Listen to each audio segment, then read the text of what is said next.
तबस्सुम रहता था, नजरों में भी तुम ही बसते थे। तुम साथ हमारे जब तक थे, हम सच में। ওসমান হাদি নামের বন্ধুটার সাথে কোনোদিন মোলাকাত হয় নাই। ও আল্লাহ, কিন্তু একটা পশু কেউ যদি আক্রমণ করে, পশুর উপরে সহ্য করা যায় না, আর সেখানে একটা তাজা প্রাণ চলে যাবে। আয় আল্লাহ, এটা অন্তরকে মানানো যায় না। আয় আল্লাহ তাআলা, আপনার কুদরতের ফয়সালা। আয় আল্লাহ, আজকে শুনলাম তিনি দুনিয়াতে জিন্দা নাই। আয় আল্লাহ, তাকে শাহাদাতের মর্যাদা দান করেন। এরকম আমার কলিজার যত যুবক, তাদের নিরাপত্তার জন্য আপনি কুদরতের দরজা খুলে দেন রে আল্লাহ।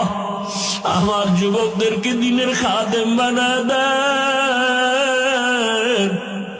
আয় আল্লাহ, প্রত্যেকটা যুবকের দেশের জন্য আপনি ঢাল বানায় দেন। আয় আল্লাহ, কত যুবকের কথা শুনলে কলিজাটা ঠান্ডা হয়ে যায়। আমরা দিনের কাজ করি, দেশের কাজ করি, জনগণের পেছনে খেদমত করি এক লাইনে, আর আমার যুবক বাবারা কিছু আছে তারা ভিন্ন লাইনেই দেশের জন্য কাজ করেন, জনগণের জন্য কাজ করেন। আয় আল্লাহ, দেশের দরদি, জনগণের দরদি, দ্বীনের দরদি যারা, কুদরতের দ্বারা তাদের হেফাজত করেন আল্লাহ। আপনি ছাড়া আমাদের আপন কেউ নাই, আপনি ছাড়া আমাদের নিরাপত্তা দেওয়ার কেউ নাই। হায় আল্লাহ, ফেরেশতার দ্বারা নিরাপত্তার ব্যবস্থা করে দেন আল্লাহ। আর যেন কানে না শুনি, যুবক নাই, তাজা প্রাণ ঝরে পড়েছে। আমার এই পবিত্র বাংলাদেশ, এত মসজিদ, মাদ্রাসা, আলেম ওলামা, এত জিকিরের আওয়াজ, আজানের আওয়াজ, এরপরও কেন এত বড় বড় জুলুম হবে বুঝতে পারি না রে মালিক। ও আল্লাহ, গুনার কারণে বেজার হইয়েন না, হেদায়াতের নূর দিয়া সিনাটা ভরপুর করে দেন, 5 ওয়াক্ত নামাজি বানায় দেন। আমার কলিজার যুবকদের দেশ ও দিনের খাদেম বানায় দেন। আয় আল্লাহ, দেশের জন্য, দিনের জন্য, জনগণের জন্য আমাদেরকে নিরলস আমানতের সাথে কাজ করার তৌফিক দান করেন। होठों पे तबस्सुम रहता था, नजरों में भी तुम ही बसते थे। तुम साथ हमारे जब तक थे, हम सच में। নামাজি আমার ঘরে নামাজ পড়ো আজ, দিলাম তোমার চরণ তলে হৃদয় যায় নামাজ। হে নামাজি আমার ঘরে নামাজ পড়ো আজ। اللهم آمين. الحمد لله رب العالمين، والصلاة والسلام على حبيبه محمد وأصحابه أجمعين. ربنا ظلمنا أنفسنا وإن لم تغفر لنا وترحمنا لنكونن من الخاسرين. ربنا آتنا في الدنيا حسنة وفي الآخرة حسنة وقنا عذاب النار. আল্লাহ, 20 কোটি মানুষের ছোট্ট একটা দেশ, আল্লাহ তাওহীদের এই জমিনকে আল্লাহ দেশি বিদেশি সমস্ত ষড়যন্ত্র থেকে, আল্লাহ চক্রান্তকারীদের হাত থেকে আল্লাহ আপনি বাংলাদেশের মানুষকে, বাংলাদেশের ইসলাম ও মুসলমানকে, আল্লাহ বাংলাদেশের স্বাধীনতা, সার্বভৌমত্বকে আপনি হেফাজত করেন। ইয়া আল্লাহ, এই স্বাধীন জমিনকে ইয়া আল্লাহ আপনি কিয়ামত পর্যন্ত স্বাধীন রাখেন। আল্লাহ আমাদের সার্বভৌমত্বকে অটুট রাখেন।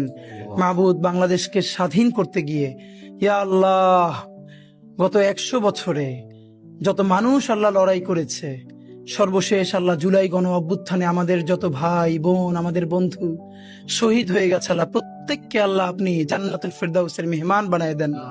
আমাদের আহত যত ভাই বোন আল্লাহ চিরতর অন্ধ হয়েছে, পঙ্গু হয়েছে, আল্লাহ প্রত্যেকের উপর আপনার খাস রহমত নাজিল করেন।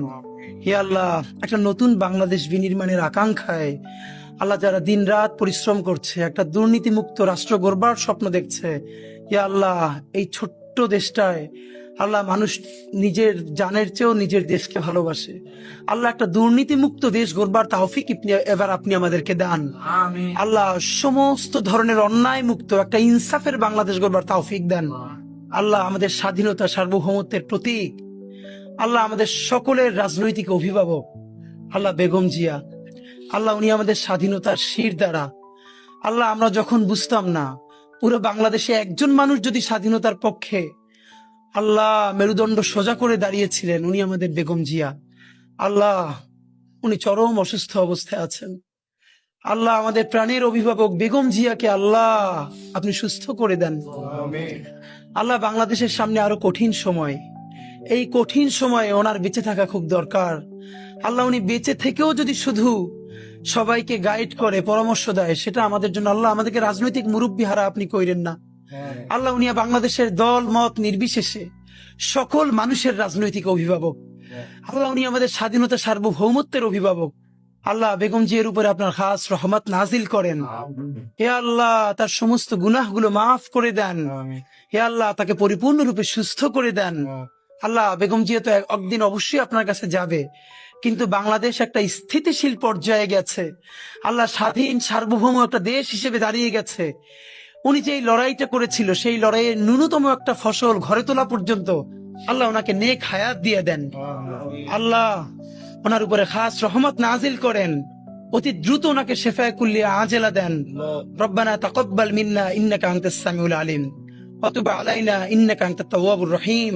আলহামদুলিল্লাহি রাব্বিল আলামিন। কেউ যদি রুমে এসির মধ্যে মারা যায় আর কাউরে একদম গুলি করে মারে ফেললো, মানে কবরেই তো যাবে। আর ব্যাপারটা তো এমন না যে এসির মধ্যে মারা গেল তার মৃত্যু কষ্ট কম, বরং জীবনে তো পাপ আমাদের সবারই আছে।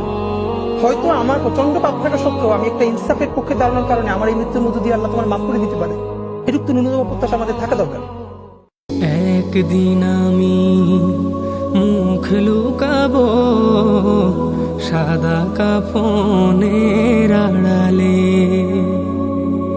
আসবো না আর ফিরে কভু, আসবো না আর ফিরে কভু, নয়ন বাড়ি ঝরালে। একদিন আমি মুখ লুকাবো সাদা কাফনে